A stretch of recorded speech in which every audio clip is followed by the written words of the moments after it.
Welcome to Make Change Fun and Easy with your happiness expert, Samia Bano. This is the podcast to help change makers, coaches, trainers, and healers break your chains of fear so you can create the impact and income you desire with fun and ease. Please make sure you subscribe to enjoy every episode. This podcast is sponsored by the Happiness 101 program. Hello, salam, shalom, namaste, sat sri akal, aloha, hola, ciao, bonjour, buna, and privyet. I'm really happy to be with you again, and I know you will be so happy you're joining us today. And I say us because, of course, I have a very special guest, and it's Allison Orlovsky, who is a relationship and intimacy coach. Welcome, Allison. Hello. How are you? I'm doing great. And you know what? I'm going to have you jump right in and tell us more about who you are and what you do. First of all, I'm super excited to be here and get to have this conversation with you. As you mentioned, I am a relationship and intimacy coach, and I support primarily individuals in leveling up the passion, play, and partnership in their relationships. I primarily support individuals in that rather than couples, because I think there's so many benefits in really being able to have a space for you to process all of your stuff. And then I get to help empower you to take that to your relationship. So just a little background. So that's what I do, a little background about who I am. I am a mom of 3 biological children and 2 bonus kiddos. I am a partner, I am a friend, a daughter, a wife, and I love being all of those things. Let's see, I started out my career in corporate finance, and so lived that whole life of just hectic, go, lots of deadlines, lots of stress. And I was a single mom. So I forgot to mention I was divorced twice by the time I was 35. So that's kind of what brought me into this field. So after, 20 years in that space, I left a job and I'm like, just don't want to do this anymore. Like, what's next for me? Like, this is not the life that I want to live. And hired a coach. And it was life-changing to work with a coach and really be able to have someone partner with me, reflect back to me, help me unravel and uncover a lot of the things that had been stifled within me for a lot of years, as you're just trying to keep all the balls in the air as a professional woman that's also a mom and a wife. And so as I moved into coaching, I first did, executive and leadership coaching, because that seemed really practical. Like, okay, I'm still using my professional knowledge. And yes, now I get to coach, which is something fulfilling. But then I stepped in and really realized a couple years after doing that I still wasn't feeling that really fulfilled feeling that I wanted, excited to get out of bed in the morning. I still wasn't there. And then it hit me that relationships and supporting people and building really powerful relationships was the thing that I was meant to do. And everything that I had experienced and learned through my divorces, through my marriages, through my divorces, and now in building a really beautiful relationship, that there was a purpose for all of that. And that's how I get to make a difference in this world and experience joy for myself. I love that. And thank you so much for sharing that journey that you took. And, I really think, for me personally, I remember one of my mentors, who's like a business coach, asking me this question. And it immediately, struck a chord with me where he was like, especially for a lot of us coaches, we get into this work because we're so passionate about helping and supporting people. And in terms of, when we're going through our process of trying to figure out, well, who's my ideal client that I want to really focus on? Sometimes it can feel very confusing. But my coach was like, think about your life experiences and think about where you have actually maybe experienced some of the biggest challenges in your life and learned how to overcome them. That's probably where you're going to be best at helping other people. And so, for me, that also gives a lot of credibility to the work that you do, because you're not just coming from like a theoretical place. You're like sharing real wisdom. Like you went through challenges in this arena and learned from them. And, it makes a difference. I know so many therapists, for example, who, like they've master's degrees and PhDs, but they don't necessarily have the real life experience in the specific area that they're trying to help a given person with.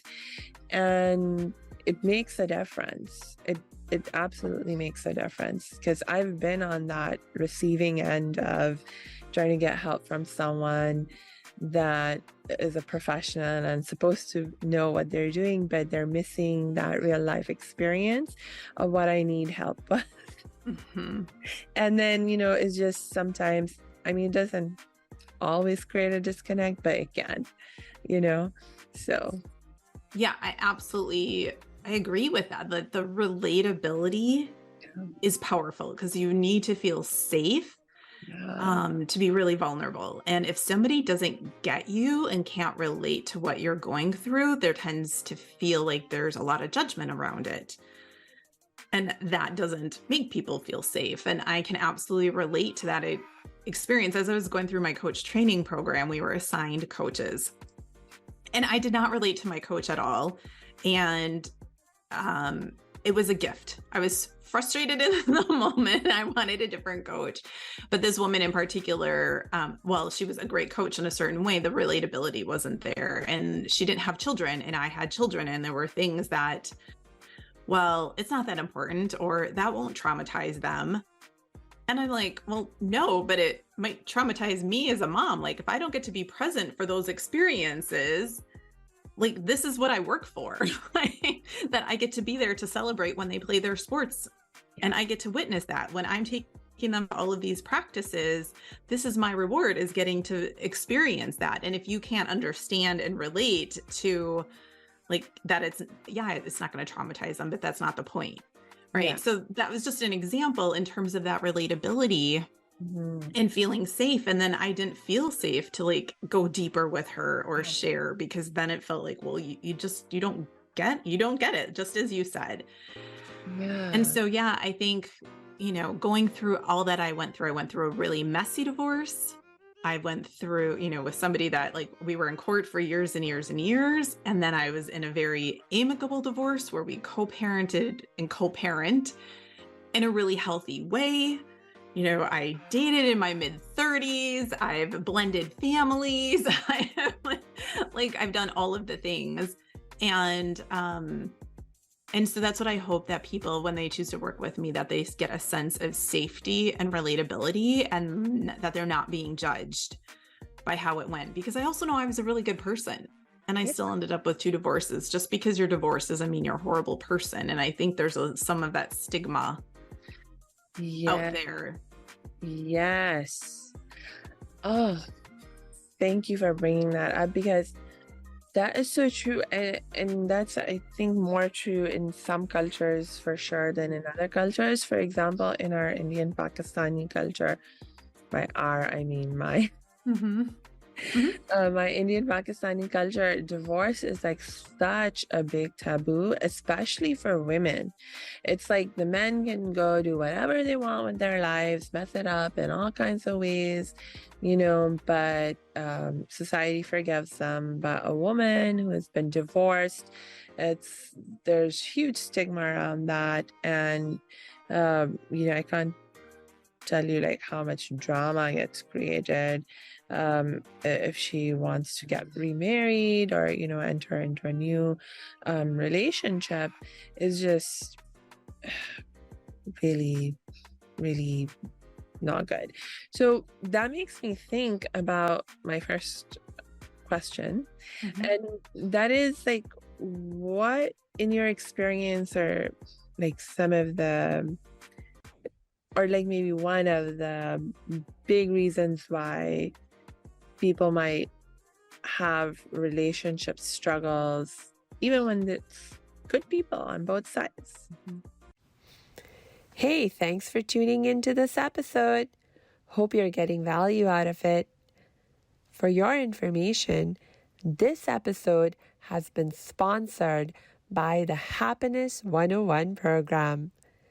Are you a change maker, coach, trainer, or healer? Are chains of fear holding you back from making the impact and income you desire? Using a unique combination of positive psychology and the spiritual wisdom of our most effective change makers, the Happiness 101 program helps you break through your limiting beliefs and manifest the abundance and success you desire with fun and ease. Interested? Book a free Happiness 101 exploration call with me, your happiness expert, Samia Bano. Just use my online calendar link in the show notes. Now back to the show. Honestly, I think the biggest reason that probably on some level the majority of the world struggles with relationships is because we're not actually taught how to be in a relationship. And what I mean by that is we go through 12 years of, for most people, right, some sort of elementary education, high school education here in the US, college, trade school, technical college. Like there's all of these ways that we get to learn about how to be something. Yeah. Be a doctor, be a drywaller, right? Be an accountant. But there's not anything that teaches us how to be a partner or a spouse. Yes. And the best that we have for most of us are our parents. And for some of us, we learn more of what we don't want from them. Yeah. And even for those of us that like our parents may have had a really great relationship, it's what we didn't see. Like, some people are like, my parents had a great relationship. They never argued. Yeah. Okay. So then either they were holding stuff back or they did have disagreements, but they did it behind closed doors. So you didn't actually get to witness that It's okay to have disagreements and how to have healthy disagreements. Right.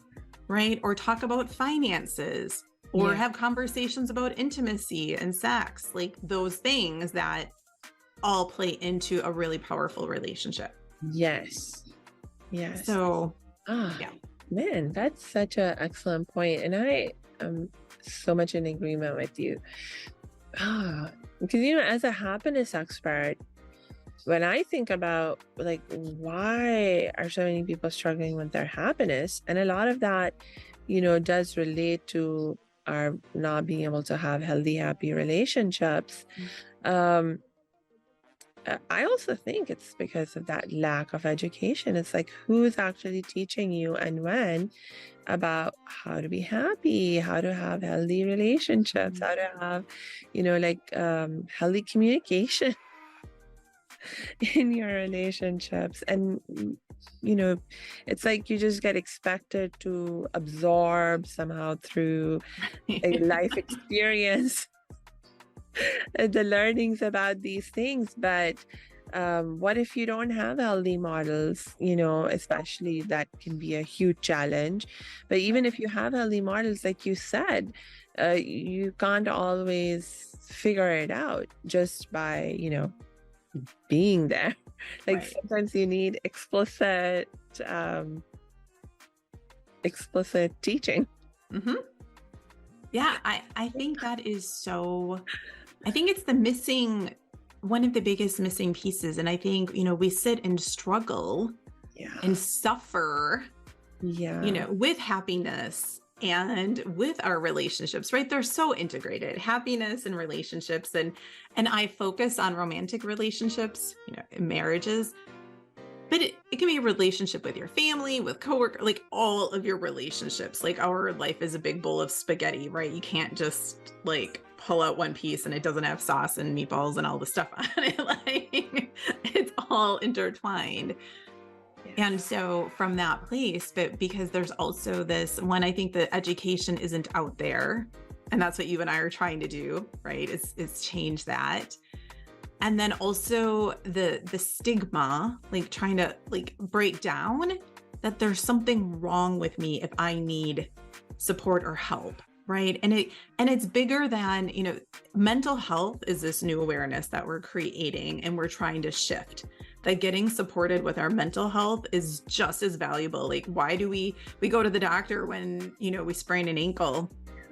Why don't we go, to a therapist or a counselor or a coach when, we experience some level of trauma or challenge or, right?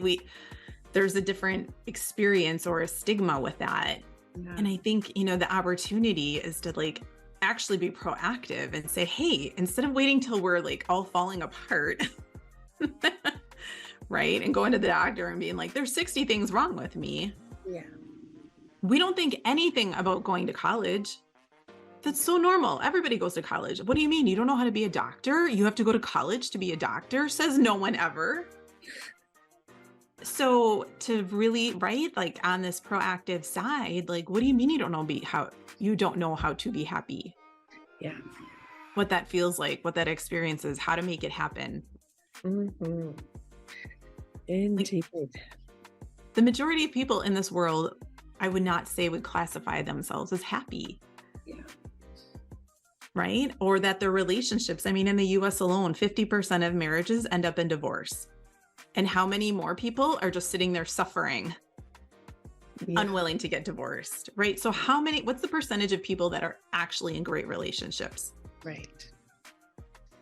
The minority, right? And I think the same thing is true with happiness. And so the opportunity for you and I is to go out there and change the world. Indeed. And that's what we're working on.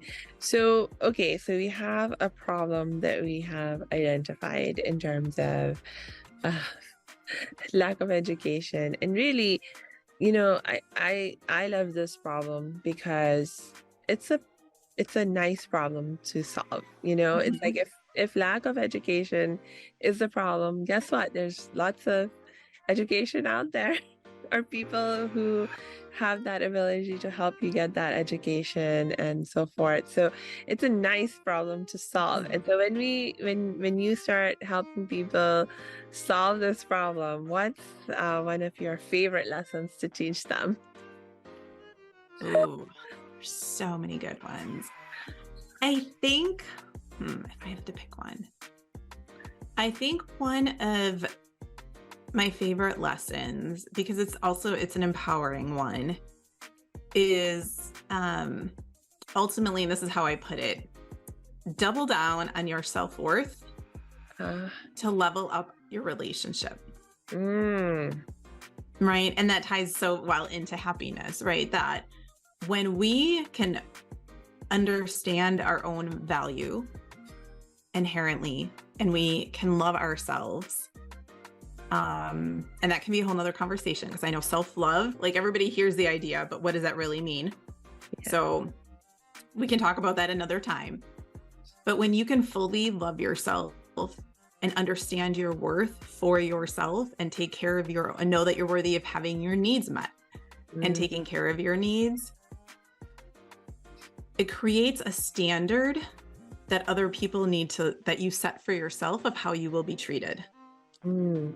Right. And that then other people are more like, they will honor how you need to be treated, but that it also takes, so you get to have your needs met, and it also takes the pressure off the relationship for someone to try and be a mind reader, for someone to always anticipate your needs, for someone to always do enough for you to feel loved. Right. Right? That you're creating this unwinnable experience when you put that all on someone else. Yes. Okay, so actually I'm seeing like two really important issues here in what you've mentioned. So the first really important question that I would love to dig deeper into with you is, I mean, again, I'm in agreement with you about how important it is for us to have self-love and that really solid sense of self-worth. And I think my question is sort of like around the challenge that we can experience in cultivating self-love and cultivating self-worth, because again, I mean, maybe it's again part of that lack of education issue. But if like I think back to my experiences, especially when I was younger, and I think about, okay, how did I even begin to have any sense of how worthy I am or how lovable I am? A lot of it had to do with the feedback that I thought I was getting from the world about me and how good or not good I am. So like, for example, I got some good feedback about me. Like I've always been a good student in school. I got good grades. So I knew I was like good that way. But there were other areas of my life where I didn't get good feedback. You know, like, well, things got a little complicated because I'm a trauma survivor. And so after I experienced my trauma of being sexually abused as a child, I had a huge personality change. And I didn't tell people in my family about, you know, the trauma I'd experienced. And they were lost as to being able to understand why I had such a change in my personality. But I got lots of flack about that. You know, it was like, Samia, you're being rude. Samia, you know, why don't you do this and why don't you do that? And you used to be like this and you used to be like that, but now you're not so good anymore in those ways that you used to be so good. And, you know, and so then it made me think I'm bad in all of these ways, and it made me feel bad about myself. And you know, it sort of like became a part of, you know, like how I related to myself for a long time. And until I, you know, put in some serious time and effort and gained more understanding about trauma and started healing my trauma, I couldn't quite overcome that sense of, yeah, I'm not good enough to be loved because, you know, I've become bad. And like, I just thought I'd become bad. I didn't, when I was younger, I didn't put two and two together and think, oh, I've changed because of the trauma. I just, you know, I didn't even get to put that together until much later. So like, so much of our sense of self-worth and self-love comes from, you know, from our relationships around us. And so how do you actually, I mean, it feels like in some ways it's like a double bind kind of a situation. It's like, yeah. Right. So I hear what you're asking. Yeah. And okay. so, unfortunately, it's a learning experience, right? To your point, the maturity level of that child that did nothing wrong, that went through this trauma, and then experience this over here, the maturity level of that brain at that point in time is not one that's going to be like, yeah, I'm still worthy and lovable. So unfortunately, this is something that most adults will have to work through to actually experience. Because what we have to do is get to the truth of who we are outside of anybody else's judgment. Right. And it's a process. It's usually not a light switch that just, oh, I see that. I got it done. Yes. Right. But it's unlayering. It's taking off all of those old identities that people gave us about who we are. And for us to recognize that's not who I am. Those truths, those things aren't true about me. I'm not bad. Right. And again, this is often where I will suggest you get support for this. You get a therapist, you get a coach, a support group of some sort. This is typically not something you're going to go it alone. And it doesn't necessarily have to be a traumatic experience, right? But to have somebody to go through and figure out your self-worth. Yeah. But to have somebody that can walk back and walk by you and reflect back, hey, I noticed this thing, and ask you questions and help you get to the truth of who you are. And I see self-love as a component, like there's 4 pillars that create self-love.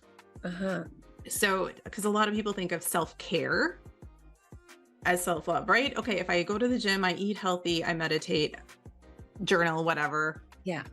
Like that means I'm loving myself. Those are actions, and yes, you are. But it's one pillar of self-love. There's self-care, there's self-trust, self-worth, and self-forgiveness. So when you can start to look at each one of those pillars and trust who you are, trust what's right for you, trust what you need, trust where your boundaries are, right? And then you can step into that self-care and then know your worthiness by the nature of you being here on this earth. You being a living, breathing human, you are worthy. But to get that concept to really, because we are so taught to earn and prove and behave in a certain way in order to get that love from someone outside, right? Because that's usually what we're looking for. We're looking for that from outside of us to tell us that, just so you know, you're muted. Okay. All right. I wasn't sure. And then forgiveness of all the things that we did do, we didn't do, that we took on, that, weren't ours to take on, all of the things that we sit and hold on and beat ourselves up for, from the past, to be able to actually forgive ourselves and let that go. All of those things are components of loving yourself. Yeah. Thank you for bringing that up, because I agree with you. So often there is a sense of confusion and conflating self-love with self-care and just reducing self-love to those specific ways of self-care. I love that you recognize the self-forgiveness piece as one of the pillars of self-love. Oh, that's I know, for me, that was huge, because I think as a trauma survivor of child sexual abuse, forgiving myself was in some ways one of the most difficult aspects of my healing process. It's I was so afraid one of the reasons I was so afraid to share with anyone about the trauma I had experienced was because I thought no one would be able to love me anymore, because it was just so horrendous and it was all my fault. And if people found out, that would be the end of anyone being able to love me. And, but actually, when I did start sharing with people, it took me a long time. And like my first person I told, and then it took me 10 years to tell my second person. Wow. But thankfully, at least, I'm very grateful. It doesn't always happen. So I'm very, very thankful. Both the first person I told reacted in a very positive, supportive way. And then the second person I told also reacted in a positive, supportive way. And then the first person was a psychologist on my college campus. The second person was my sister.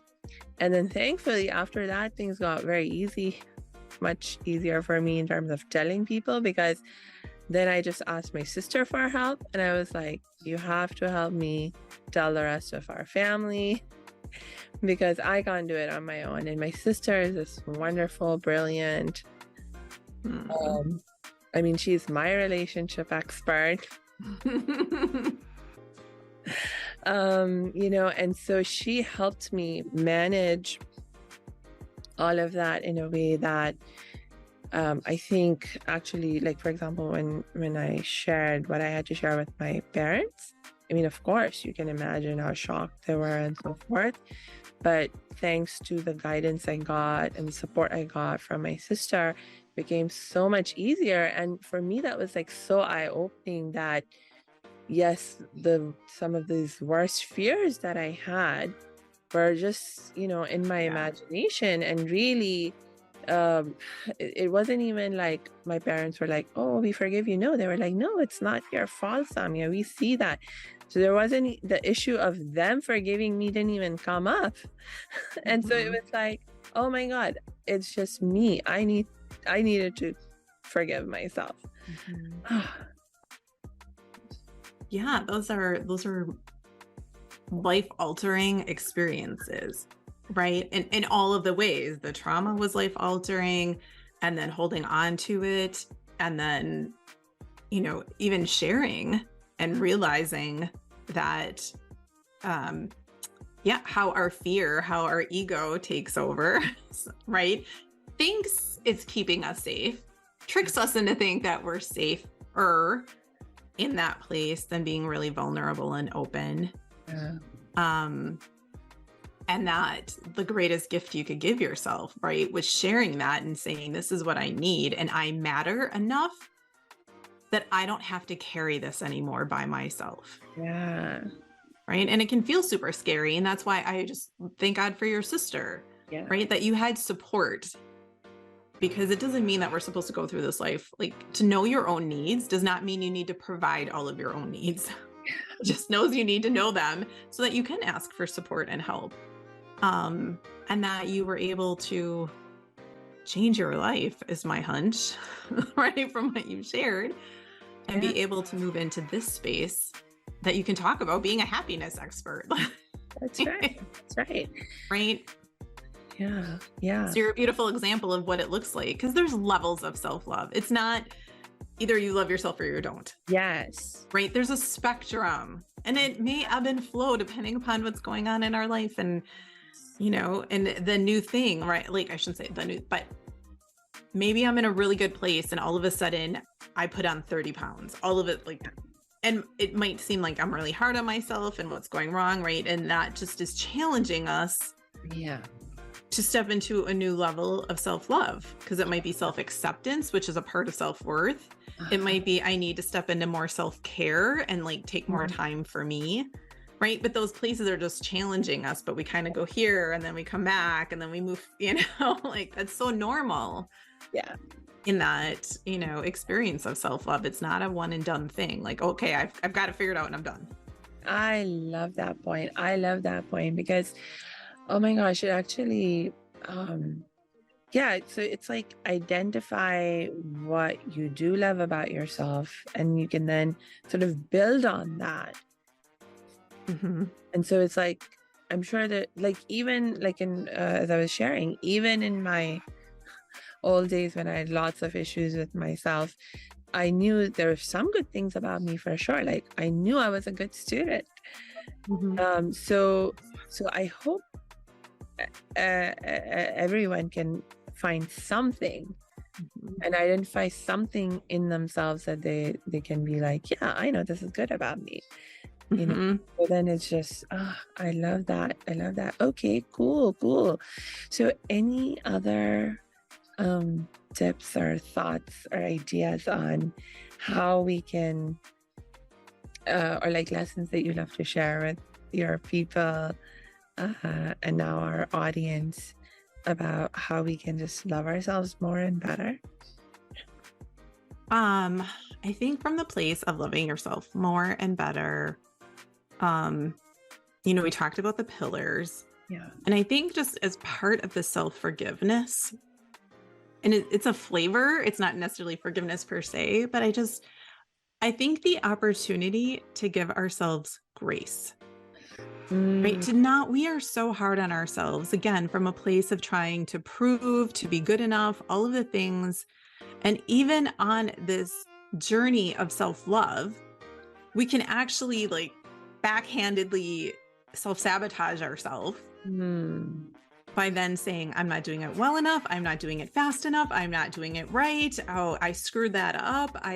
Why can't I get this concept? It seems so, self-trust. Why can't I trust myself in this way? I can see that I don't. Why can't I just do it? Yeah.